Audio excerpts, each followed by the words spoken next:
My son texted me, "We're cutting ties, don't come to family dinner anymore." And the whole family group chat watched in silence. The next morning, I made one phone call that would destroy everything he'd built. If you're watching this, subscribe and let me know where you're watching from. What Alexander didn't know was that I'd been collecting evidence of his crimes for 3 years. The message arrived at 9:47 a.m. on a Tuesday. I was wearing my grandmother's pearl necklace, sipping green juice in my Upper East Side apartment when my phone buzzed with the family group chat notification. 30 years of tradition, dismissed with thumb taps. "Mom, we've decided it's time to cut ties. Don't plan on coming to family dinners anymore. This is what's best for everyone." I stared at those words, watching the little check marks appear as everyone read them. Victoria, my charming daughter-in-law, responded with a crying, laughing emoji. My brother Robert left it on red. My sister-in-law Janet? Cricket sounds. Not one person defended me. I took a screenshot. Evidence, darling. Always collect evidence. Scrolling up through months of messages revealed the full picture. Birthday parties I wasn't invited to. Weekend trips planned without me. Graduations and holidays happening in a parallel universe where Margaret Wilson didn't exist. How very modern of them. The most recent photo Victoria shared was from their Hamptons vacation. My money funded those designer swimsuits and champagne toasts. Alexander's salary from the company I built paid for every caviar-topped moment. The irony was so thick you could serve it at dinner parties. I set my phone down and walked to my kitchen window. 67 floors below, New York hummed with people building empires, destroying enemies, making deals that would change everything. How fitting that I'd be joining them today. My landline sat on the marble counter like an old friend. I picked it up and dialed a number I'd memorized 3 years ago, but never used. The number I'd kept for exactly this moment. 2 rings. "Margaret Wilson," I said when she answered. "I think it's time we had that conversation." The voice paused, then laughed. Rich, knowing laughter that made my spine tingle. "I was wondering when you'd call." "Well, wonder no more. How quickly can you meet?" "For you? I can be there in an hour." I hung up and caught my reflection in the chrome coffee maker. The woman staring back wasn't the same one who'd read that text 90 minutes ago. This woman had squared shoulders, a lifted chin, and something dangerous sparkling in her eyes. Alexander wanted to cut ties? Perfect. I'd give him scissors so sharp he wouldn't see the cut until he was already bleeding. My phone buzzed again. Alexander calling from his office line, probably panicking about my radio silence. I declined the call and watched his name appear again immediately, then again and again. How delicious. 24 hours ago, I was dead weight. Now I was suddenly worth desperate phone calls. I typed back into the family chat. Message received loud and clear. "Enjoy your last family dinner." Then I left the group. Some bridges you burn, others you blow up with dynamite and watch the pieces fall into the river below. Today, I was feeling particularly explosive. The family meltdown hit like a tsunami within minutes. Alexander called 17 times before switching to increasingly frantic texts. I sipped champagne and watched his desperation unfold while planning exactly how I'd destroy everything he'd stolen from me. "Mom, what did you mean by last dinner? Answer your phone now. This isn't funny anymore. Victoria's having a panic attack. Are you happy?" Victoria's having a panic attack. Oh, that was precious. The woman who'd spent 2 years systematically erasing me from family photos was now hyperventilating because I'd finally fought back. I screenshotted every message from my growing evidence collection. My doorman buzzed up. "Mrs. Wilson, your guest has arrived. Send her up, Marcus. And Marcus, no interruptions for the next 2 hours. Whatever happens, I'm not available to anyone." Eleanor Hartwell stepped off my elevator, looking like she'd walked straight out of a hostile takeover, and won. Armani suit that cost more than most people's cars, Louboutin heels that could puncture a man's ego, and a smile sharp enough to perform surgery. "Margaret," she said, air-kissing both cheeks, "you look absolutely radiant. Revenge suits you." I haven't even started yet. I led her to my living room where contracts were spread across the coffee table like battle plans. "Champagne? We're celebrating." "What exactly are we celebrating?" "Alexander's education. He's about to learn what happens when you dismiss the woman who built your playground." Eleanor's predatory eyes gleamed as she studied the paperwork. "These are your Wilson Enterprises shares, 49.8%. I never liked being controlling." I laughed. "Though I suppose I'm about to become very controlling indeed." She settled into my Italian leather sofa, crossing her legs with the confidence of someone who destroyed bigger empires before breakfast. "Tell me everything." I pulled out a manila folder thick enough to choke a horse. Bank statements, email printouts, recorded conversations, photographs of Alexander and Victoria living beyond their legitimate means. The kind of evidence that could bury someone so deep archaeologists would classify them as a historical find. Alexander thinks he's been clever, moving company funds through offshore accounts, creating fake vendor contracts, paying himself bonuses that would make a Fortune 500 CEO blush. I flipped through pages of financial records. And Victoria? Sweet Victoria's been treating our charitable foundation like her personal shopping budget. Eleanor whistled low. This is embezzlement. Multiple felonies. Among other delightful crimes, fraud, tax evasion, breach of fiduciary duty. It's like they were using a criminal activity checklist. My phone erupted with another call from Alexander. I declined it without looking and watched Eleanor's shark-like grin widen. You're not answering. I learned that technique from them. Funny how family communication becomes one-way traffic when it's convenient. I added Eleanor's number to my contacts under Partner in Justice. So what's your endgame? Simple. You buy my shares with very specific performance clauses that give you authority to audit every department, restructure management, and remove anyone guilty of financial irregularities. And your son? Alexander's about to discover that actions have consequences. Victoria's going to learn that stealing from the wrong woman can end careers permanently. I softened slightly. And my grandson Luke will finally see what real strength looks like. Eleanor signed the contracts with a gold pen that probably cost more than Alexander's car payment. This is going to be spectacular. Oh, darling, I said, clinking champagne glasses. Spectacular doesn't begin to cover it. The revelation that justified everything came through Victoria's own Instagram stupidity. While Alexander bombarded me with panicked voicemails, his wife was posting stories from their emergency family meeting, complete with champagne and oysters. Emergency indeed. I lounged in silk pajamas, watching their pathetic damage control unfold across social media. Victoria had geotagged their location at Le Bernardin because nothing says financial crisis like $200 tasting menus. The woman had the survival instincts of a lemming. But the story that shattered my last maternal hesitation came through my grandson, Luke. Sweet 19-year-old Luke, the only family member with functioning brain cells and a moral compass. He called me at midnight, voice shaking. Grandma, they're saying you've lost your mind. Dad says you threatened to destroy the family business out of spite. And what do you think? Sweetheart, I think they're lying. You don't do anything out of spite. You do things because they're right. He paused. But Grandma, they're telling everyone you never loved Dad, that you only cared about money and power. I sat in darkness, watching city lights twinkle below, and felt something inside me crystallize into pure determination. 35 years of raising Alexander, building something meaningful to leave behind, and this was how they rewrote history. Luke, do you remember when you broke your arm at age 8? Yeah, outside your Hamptons house. Who drove you to the hospital? You did. Dad was golfing, Mom was at the spa. Who stayed with you for 3 days? Sleeping in that torture device they called a chair? You. His voice softened. You brought me comic books and smuggled in McDonald's when the nurses weren't looking. Your father visited once, for 20 minutes, to take a photo for social media. I let that truth settle. Does that sound like a woman who doesn't love her family? Silence stretched between us. Luke, I need you to understand something crucial. Wilson Enterprises employs 3,000 people. I created those jobs, funded college scholarships, donated millions to hospitals and schools. Your father and Victoria have been stealing from that legacy, from those employees, from your future. Stealing how? I explained in terms a Columbia business student would grasp immediately. The diverted charitable funds, offshore tax schemes, fake vendor contracts, funneling money into personal accounts. Luke understood the implications within minutes. Jesus Christ, Grandma. Language, but yes. Jesus Christ indeed. So when you sold your shares to Eleanor, I sold them to someone who can perform surgery without anesthesia, someone who won't let family sentiment interfere with justice.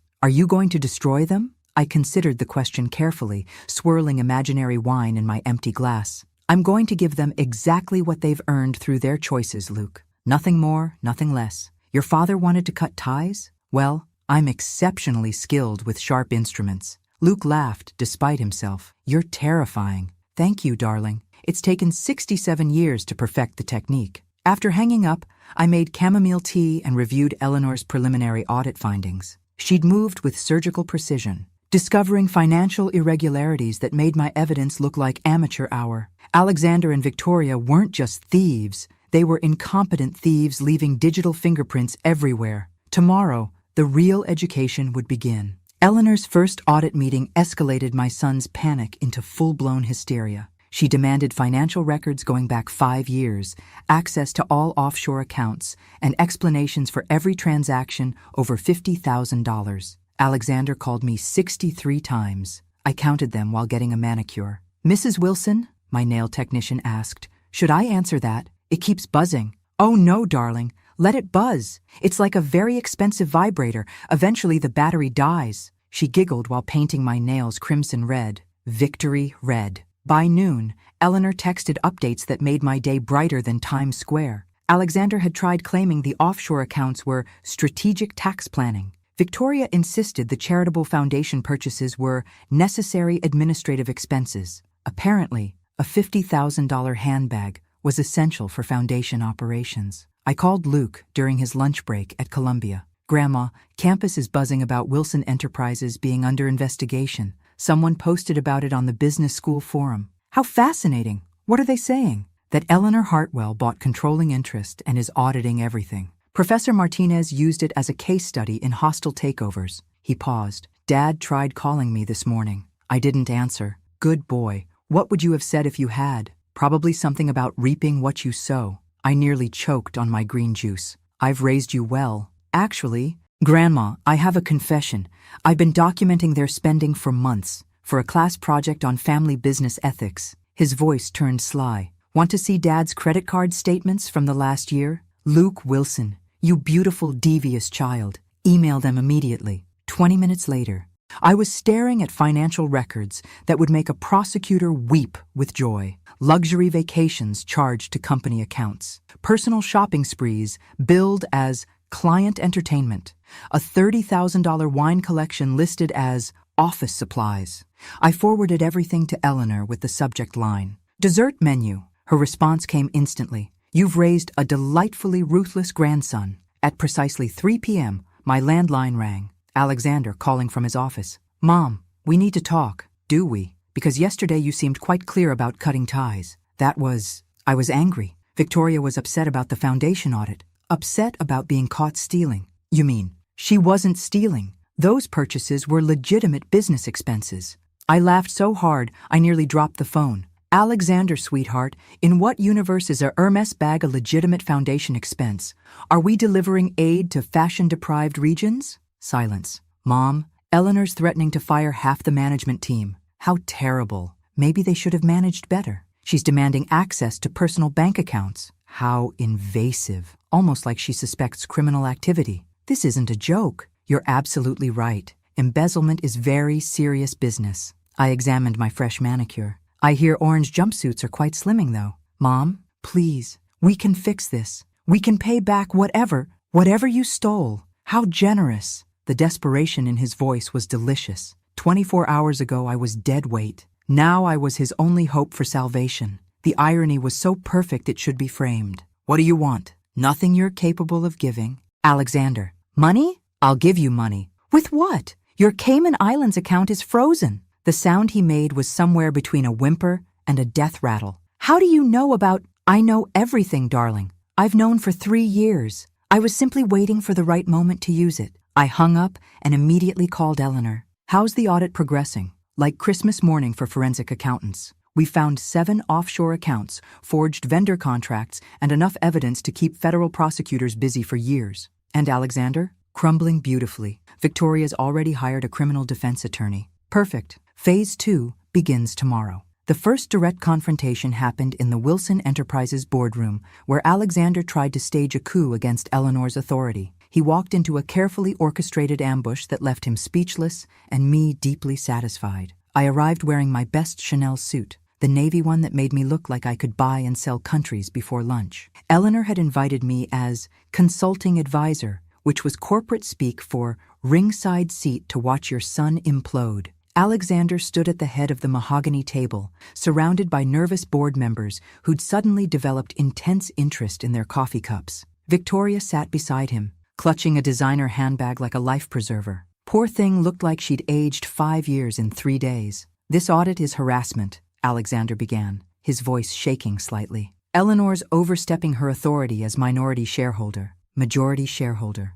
Eleanor corrected smoothly. "I now own 51% of Wilson Enterprises, thanks to additional shares purchased from your mother's personal holdings." Alexander's face went the color of expired milk. "That's impossible. Mom only had 49.8% originally, yes, but I also purchased shares from your Uncle Robert and Aunt Janet yesterday evening." Eleanor smiled like a predator who'd cornered particularly slow prey. They were eager to sell after learning about the federal investigation. The temperature in the room dropped 20 degrees. Board members shifted uncomfortably, suddenly understanding they were witnessing an execution, not a meeting. "Federal investigation?" Alexander's voice cracked. "Oh yes. The FBI's Financial Crimes Unit finds embezzlement fascinating, especially when it involves charitable foundations." Eleanor opened a folder thick enough to stop bullets. "Would you like to explain these transactions to everyone?" She slid photographs across the table. Credit card statements, bank transfers, receipts for purchases that would make lottery winners blush. Alexander's hands trembled as he recognized his own financial crimes spread out for public viewing. "This is a misunderstanding," he stammered. "Those were legitimate business expenses." "A $60,000 watch is business expense?" Board member Harrison asked sharply. "Client gifts require quality, charged to the Children's Cancer Foundation account," Eleanor added helpfully. The silence that followed was so thick you could cut it with a butter knife and serve it at parties. Victoria made a small whimpering sound, like a wounded animal realizing the trap had already sprung. I stood slowly, letting my years of boardroom experience command attention. Every eye turned to me, too, and I savored the moment like expensive wine. "Alexander," I said, my voice carrying across the room like steel wrapped in silk. "Do you remember what I taught you about consequences when you were 7 years old?" "Mom, please!" "You stole cookies from Mrs. Henderson's kitchen and blamed the housekeeper. A woman supporting 3 children lost her job because of your lie." I walked closer, my heels clicking against marble like a countdown timer. "What did I make you do?" Alexander's face crumpled. "Confess, and work to pay back her lost wages." "Exactly. Actions have consequences. Always." I turned to address the room. "My son has forgotten this fundamental lesson. Victoria has helped him forget it. Today, they remember." Eleanor consulted her legal pad with theatrical precision. "Alexander Wilson, by majority shareholder vote, you're hereby terminated from all positions within Wilson Enterprises, effective immediately. Security will escort you from the building." "You can't do this." "Actually, I can, and I am." Eleanor's smile could have frozen hell. "Victoria Wilson, you're banned from all company properties pending criminal charges." Victoria finally found her voice. "Margaret, you're destroying your own family." I looked at this woman who'd systematically erased me from family photos, stolen from charities I'd built,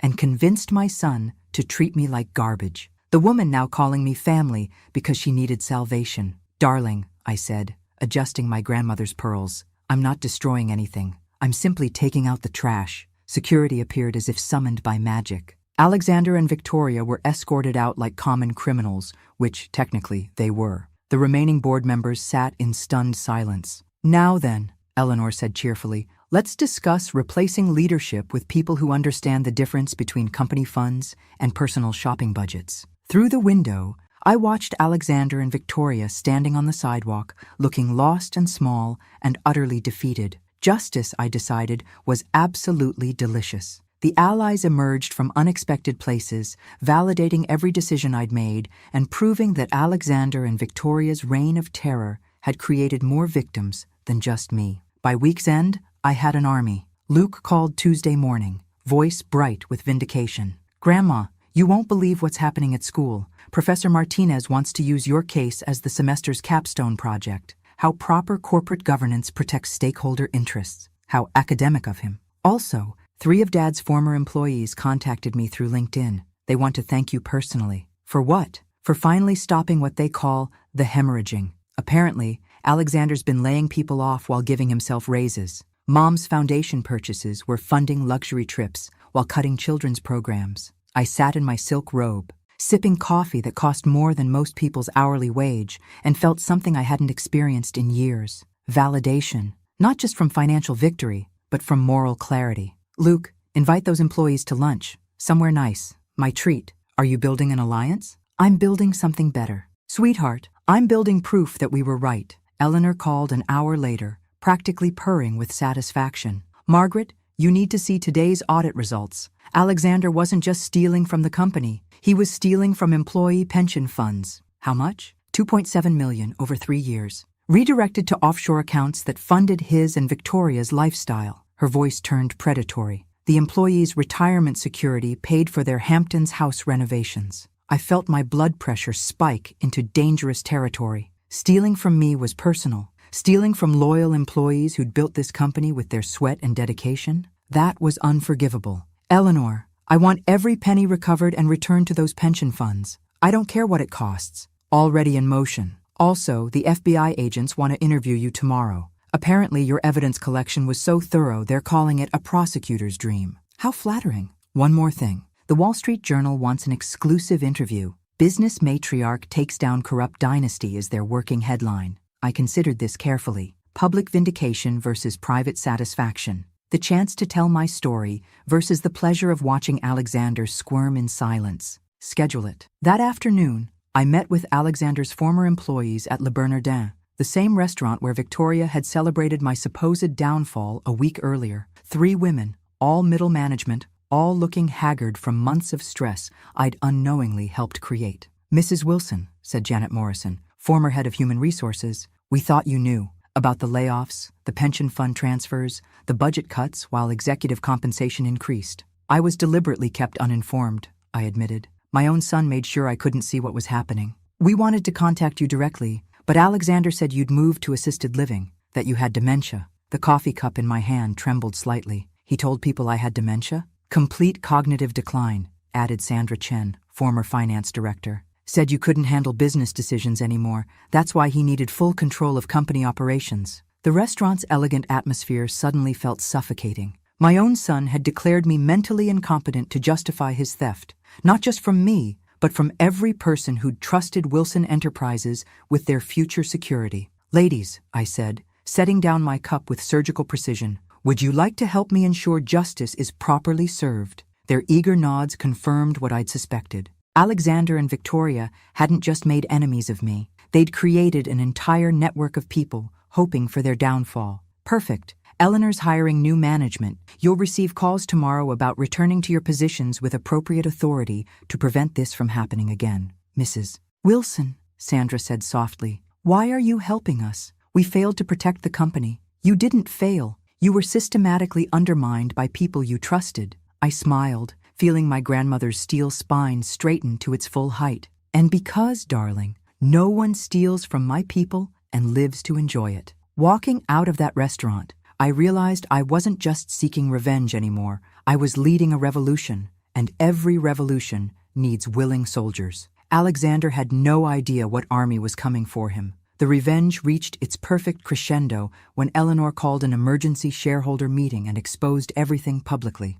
Alexander's complete financial destruction played out in front of everyone who'd ever doubted my capabilities, and I watched with satisfaction that bordered on spiritual. The Pierce Conference Center buzzed with anticipation as shareholders, board members, journalists, and federal agents filled every seat. I chose a spot in the front row, wearing my late mother's diamond earrings and a smile that could cut glass. Alexander sat across the aisle, looking like he'd aged 20 years in 10 days. Eleanor commanded the podium like a conductor leading an orchestra of financial ruin. Ladies and gentlemen, today's presentation concerns the systematic embezzlement of Wilson Enterprises funds by former CEO Alexander Wilson and his wife, Victoria Wilson. The wall-mounted screens lit up with evidence that made my months of careful collection look amateur. Bank transfers, forged documents, email chains discussing creative accounting methods, Alexander's digital footprint of greed displayed in high definition for everyone to witness. Over 4 years, the defendants redirected $8.3 million from company operations, employee pension funds, and charitable foundations into personal offshore accounts. A murmur rippled through the audience. Alexander slumped in his chair like a deflated balloon. Victoria wasn't even present. Her lawyer had advised against public appearances after yesterday's federal indictment. The lifestyle funded by these stolen funds included luxury vacations, designer purchases, real estate investments, and personal expenses totaling 3 times Mr. Wilson's legitimate salary. Eleanor clicked to the next slide. Photographs of Alexander and Victoria's social media posts. Champagne toasts in Santorini funded by Children's Cancer Research. Designer gowns purchased with employee pension money. A yacht rental paid for with charitable donations intended for homeless shelters. The journalist from the Wall Street Journal scribbled notes furiously. This story would be front-page material by tomorrow morning. Most egregiously, when employee layoffs became necessary due to artificially reduced operating funds, Mr. Wilson approved his own salary increase of 40%. The room erupted. Shareholders shouted questions, employees demanded answers, and somewhere in the chaos, I heard Alexander make a sound like a dying animal. I stood slowly, letting my presence command attention. The room fell silent. "If I may," I said, my voice carrying across the space with 40 years of boardroom authority. "I'd like to address my son directly." Eleanor yielded the podium with a gracious nod. I walked to the microphone, feeling every eye in the room follow my movement. This was my moment, the culmination of everything I'd built, lost, and reclaimed. "Alexander," I said, looking directly at the broken man who'd once been my pride and joy. "Stand up." He rose shakily, looking like he might collapse. "You told people I had dementia, that I was incompetent to make business decisions, that I'd never loved you."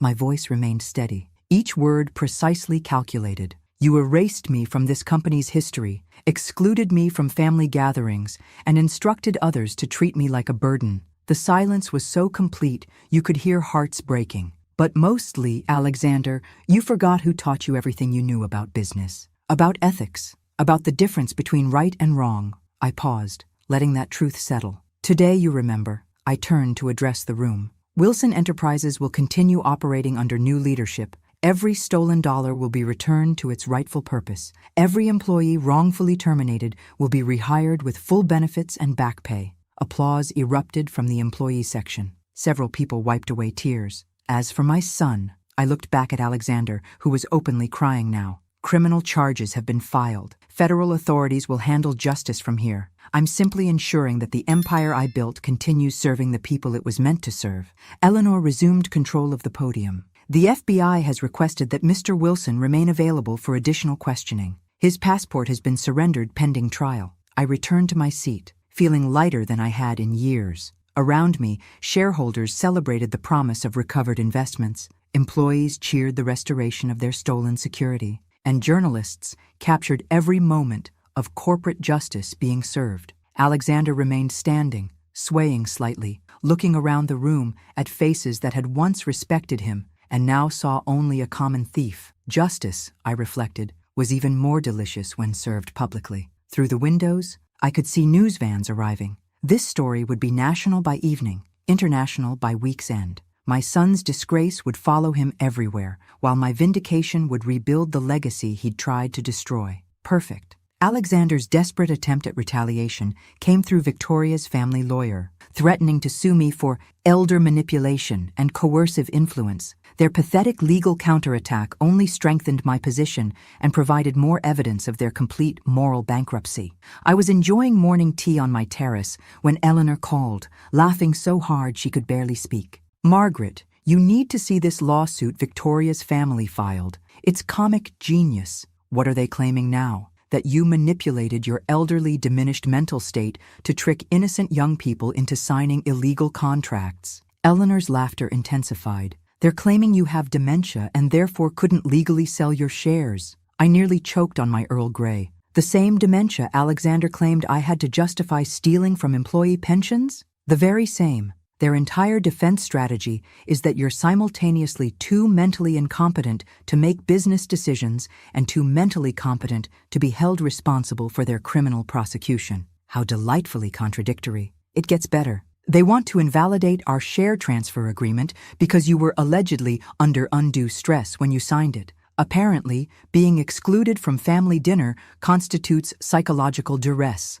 I set down my teacup and watched Central Park's morning joggers below. Such energy, such determination, rather like my current mood. "Eleanor, schedule a press conference. Today, what's your angle?" If they want to claim I'm a frail, confused old woman, let's give them a demonstration of exactly how frail and confused I am. 2 hours later, I stood before assembled media, wearing my sharpest Armani suit and a smile that could intimidate Supreme Court justices. Cameras flashed as I approached the podium, my posture straight as a steel beam, my voice carrying 40 years of corporate authority. Ladies and gentlemen, I'm here to address recent claims about my mental fitness made by individuals currently under federal investigation for embezzlement. I pulled out a manila folder thick enough to stop bullets. These are the financial records I personally compiled over 3 years, documenting systematic theft from Wilson Enterprises. Bank statements, transaction records, correspondence, recorded conversations,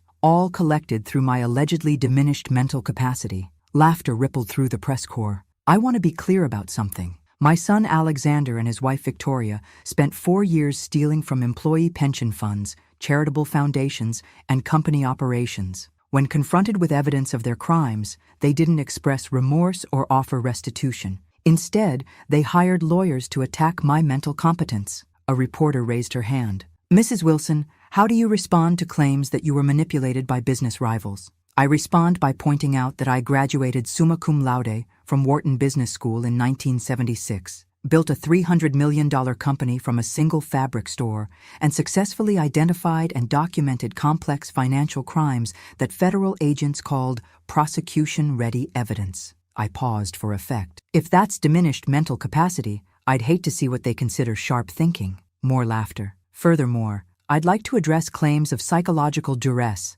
Yes, being excluded from family gatherings was painful. Do you know what's more painful? Learning that your son told employees you had dementia to justify stealing their retirement security. Learning that charitable donations meant for cancer, research-funded luxury vacations. Learning that your own family viewed you as an obstacle to their criminal enterprise. The room fell silent. So yes, I was under stress. The stress of discovering that people I loved and trusted were thieves. The stress of realizing I'd raised a son who would steal from children's cancer foundations to buy designer handbags. The stress of watching my life's work being destroyed by people who mistook my patience for weakness. I closed the folder with a decisive snap. Alexander and Victoria Wilson are criminals who've been caught, prosecuted, and held accountable. Their attempt to claim I'm mentally incompetent only proves they still don't understand the most basic principle I taught them as children. Actions have consequences.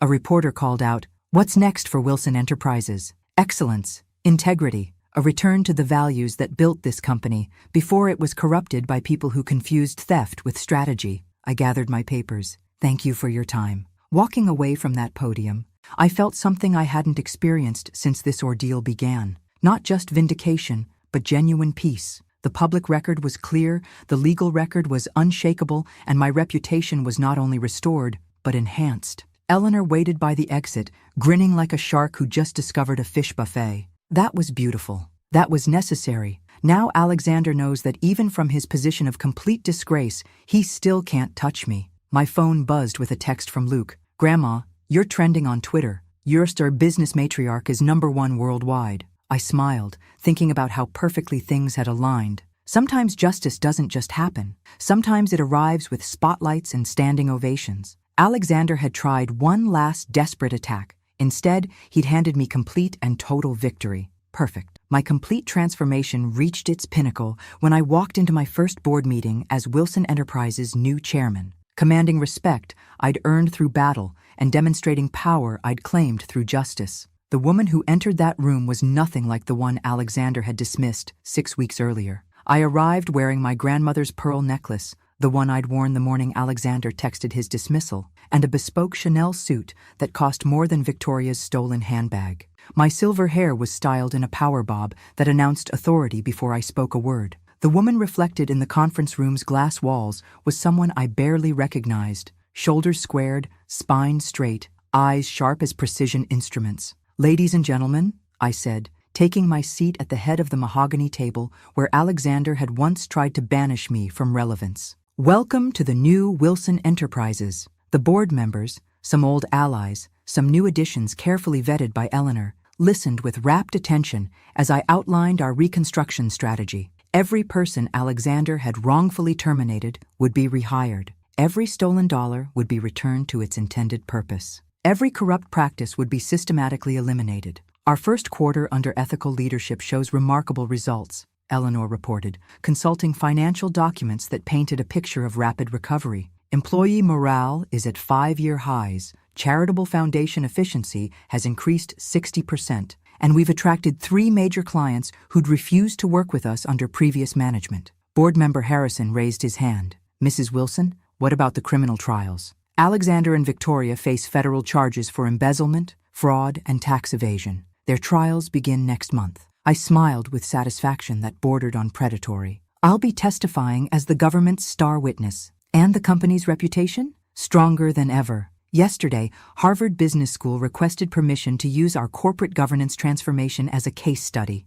The Wall Street Journal called us a masterclass in stakeholder capitalism. Forbes wants me on their cover. Murmurs of approval circled the table. These people had watched me systematically dismantle corruption, rebuild institutional integrity, and emerge as a business leader worthy of international recognition. The contrast with Alexander's disgraceful leadership couldn't have been more pronounced. What's our 5-year projection? Asked new board member Sarah Chen, whom I'd recruited from Goldman Sachs specifically for her expertise in ethical financial management. Conservative estimates suggest 20% annual growth, driven by our reputation for integrity and our commitment to stakeholder value over pure profit extraction. I clicked to the next presentation slide. We're also launching the Wilson Foundation's new scholarship program, fully funded by recovered, stolen assets. The irony was delicious. Money Alexander and Victoria had stolen from charitable purposes would now fund education for deserving students who exemplified the integrity they'd completely lacked. Mrs. Wilson, asked longtime board member Roberts, how do you feel about your transformation? I considered the question carefully, looking around the room at faces that showed genuine respect rather than the barely concealed dismissal I'd endured under Alexander's regime. 6 weeks ago, I was told I was dead weight, excluded from family gatherings, dismissed as irrelevant. My voice carried across the room with steel-wrapped authority. Today, I'm chairman of a $300 million company, a federal witness in a major criminal case, and apparently trending on social media as an inspiration to businesswomen worldwide. Laughter rippled through the room. The transformation isn't just personal, it's institutional. Alexander led through fear, theft, and deception. I lead through transparency, accountability, and earned respect. I stood, feeling every inch of my height, every year of my experience, every ounce of power I'd reclaimed through strategic warfare. The difference is that when people follow you out of fear,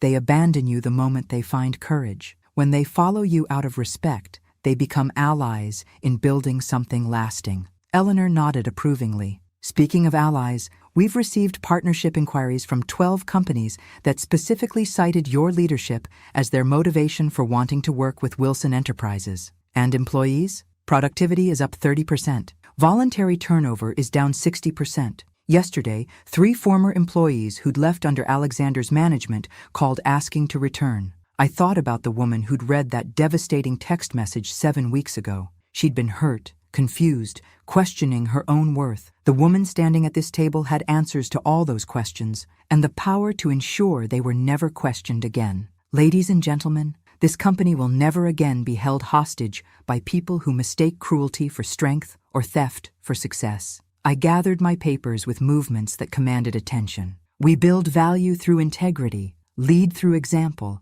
and prove that doing right is also doing well. The standing ovation that followed was something Alexander had never received, not once, in all his years of leadership. Perfect. The public vindication reached its perfect crescendo when Wilson Enterprises won the Corporate Integrity Award at the National Business Ethics Conference, with me accepting the honor before an audience that included former skeptics who now stood and applauded my complete transformation. I walked onto the Lincoln Center stage wearing the pearl necklace that had become my symbol of resilience and a navy Armani gown that announced victory without saying a word. 3 months earlier, I'd been dismissed as dead weight. Tonight, I was being celebrated as a model of corporate courage. Ladies and gentlemen, the presenter announced, this year's Corporate Integrity Award goes to Wilson Enterprises under the transformational leadership of Chairman Margaret Wilson for demonstrating that ethical business practices drive both moral and financial success. The audience erupted in applause as I approached the podium.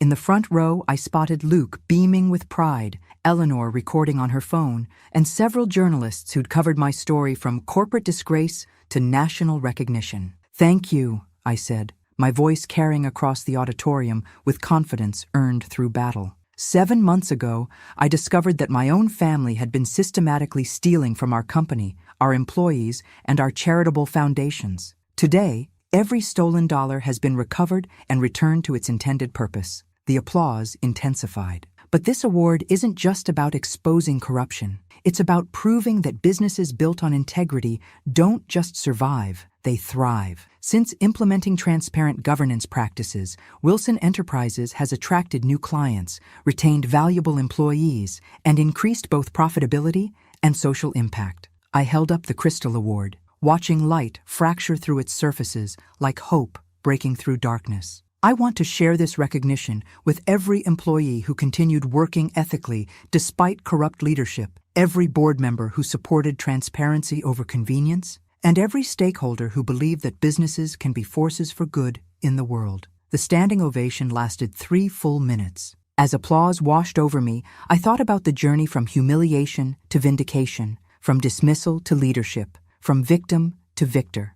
After the ceremony, reporters surrounded me for interviews that would broadcast internationally. A documentary filmmaker requested permission to tell my story. 3 publishers wanted book deals. Harvard invited me to deliver their commencement address. "Mrs. Wilson," asked the CNN business correspondent, "what would you say to other family businesses facing similar corruption? That loyalty to family doesn't require tolerance for criminal behavior. Sometimes the most loving thing you can do is hold people accountable for their choices." I smiled with satisfaction that felt as warming as summer sunshine. Actions have consequences, always. Do you have any regrets about exposing your son's crimes? My only regret is not acting sooner. Every day I hesitated was another day employees' retirement funds were being stolen. Another day charitable donations were being diverted. Another day corruption was being normalized. I paused, choosing my words carefully. I regret allowing love to delay justice. What's next for Wilson Enterprises?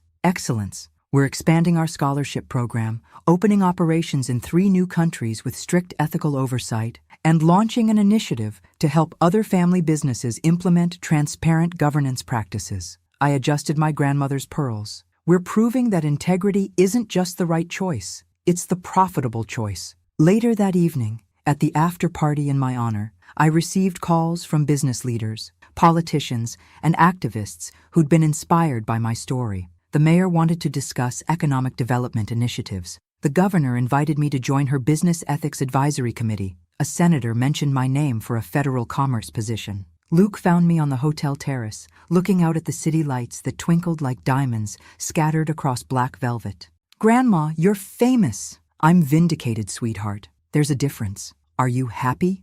I considered the question while watching traffic flow like rivers of light below us. Was I happy, or was I something more complex? Satisfied, purposeful, complete? I'm at peace, Luke. For the first time in years, I'm exactly where I'm supposed to be, doing exactly what I'm meant to do. I smiled at this young man who'd never doubted my integrity. And yes, that makes me deeply happy. The irony wasn't lost on me. Alexander had tried to destroy my reputation and instead made me more powerful than I'd ever been. Victoria had attempted to erase my legacy and instead helped me build something more meaningful than anything I'd achieved before. Sometimes justice doesn't just restore what was taken. Sometimes it gives you something better than what you lost. Tonight, surrounded by recognition I'd earned through courage, I understood that my greatest victory wasn't defeating Alexander and Victoria. It was becoming the woman I was always meant to be. The new legacy I've built 6 months later proves that sometimes the best revenge is living so well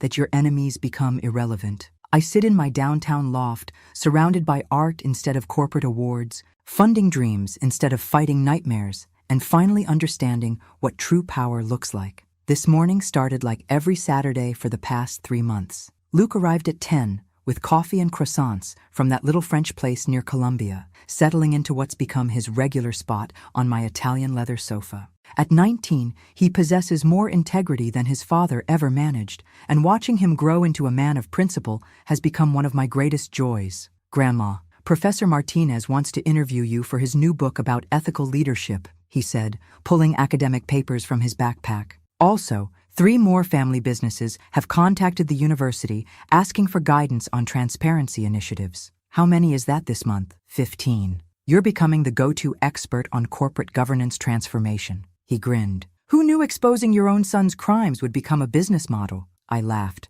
Reviewing applications for the Wilson Foundation's latest scholarship program. 50 brilliant young women from low-income families, each receiving full university funding plus mentorship opportunities. The money Victoria had stolen to buy designer handbags now purchases education for the next generation of female leaders. Speaking of business models, I said, signing approval letters that would change 50 lives, Eleanor wants to formalize our consulting partnership. Apparently, family businesses worldwide are requesting the Margaret Wilson treatment for their corruption problems. Are you interested? Darling, at 67, I've discovered I have a talent for corporate exorcism. Why waste it? My phone buzzed with a text from Eleanor. Netflix approved the documentary, Margaret Wilson, The Woman Who Wouldn't Disappear. Production starts next month. The irony was delicious. Alexander had tried to make me disappear, and instead made me unforgettable. Luke, do you ever wonder what your father's doing now? His expression grew serious.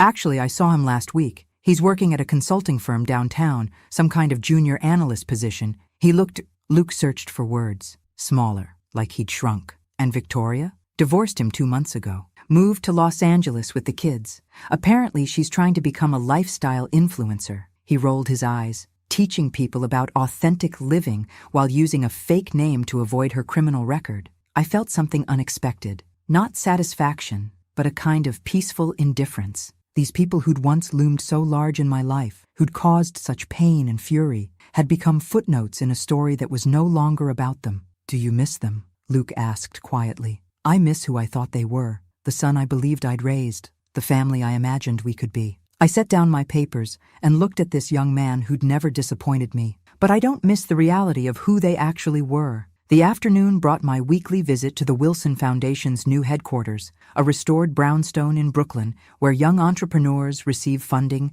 mentorship, and workspace to build ethical businesses. Today, I was meeting with Maria Santos, whose sustainable fashion startup had just secured its first major retail contract. Mrs. Wilson, Maria said, showing me prototypes of clothing made from recycled materials. I want you to know what this opportunity means. 3 years ago, I was cleaning office buildings at night to support my kids. Now I'm employing 12 people and proving that business can be both profitable and responsible. That's exactly why we exist, dear. To prove that success doesn't require sacrificing your soul. Walking through that building, seeing young women of all backgrounds building companies based on integrity rather than exploitation, I understood something profound. My greatest victory wasn't destroying Alexander's criminal enterprise, it was creating something better in its place. As evening fell, I returned to my loft and called Eleanor to discuss next week's board meeting. Wilson Enterprises continued thriving under ethical leadership, now valued at over $400 million and recognized internationally as a model of stakeholder capitalism. Margaret, Eleanor said, I have news. Alexander called today asking for a meeting. What does he want? To apologize, apparently. To make amends for his behavior. I considered this while watching sunset paint the city golden. After months of silence, my son wanted reconciliation. Not because he'd found religion or discovered integrity, but because he'd finally realized the cost of his choices. What should I tell him? Tell him I'm busy building something beautiful. If he wants to be part of something meaningful, he can apply to work at the foundation like any other candidate. I smiled. If he demonstrates genuine change and real remorse, we might consider giving him a chance to earn forgiveness. And if he doesn't, then he'll remain exactly what he chose to become, irrelevant to my story. That night, I sat on my terrace with a glass of wine, reading thank you letters from scholarship recipients whose lives had been transformed by money once stolen for luxury handbags. In my peripheral vision, Central Park spread like a green oasis in the urban landscape, beautiful and persistent despite everything that tried to diminish it. My phone displayed 17 missed calls from Alexander. I deleted them without listening. Some relationships can be rebuilt through forgiveness and growth. Others end when people reveal who they really are. The wisdom is knowing the difference and having the strength to act accordingly. Tomorrow, I would wake up as Margaret Wilson, business leader, philanthropist, corporate ethics expert, and grandmother to an extraordinary young man. Not someone's dismissed mother or overlooked family member, but a woman who'd built something meaningful from the ashes of betrayal. Sometimes the best revenge isn't destroying your enemies. Sometimes it's becoming so powerful that their opinions become irrelevant, their actions become inconsequential, and their absence becomes a gift rather than a loss. In the quiet of my new life, surrounded by purpose instead of pain, I finally understood what true victory looked like. It looked like peace. Thanks for listening. Don't forget to subscribe and feel free to share your story in the comments. Your voice matters.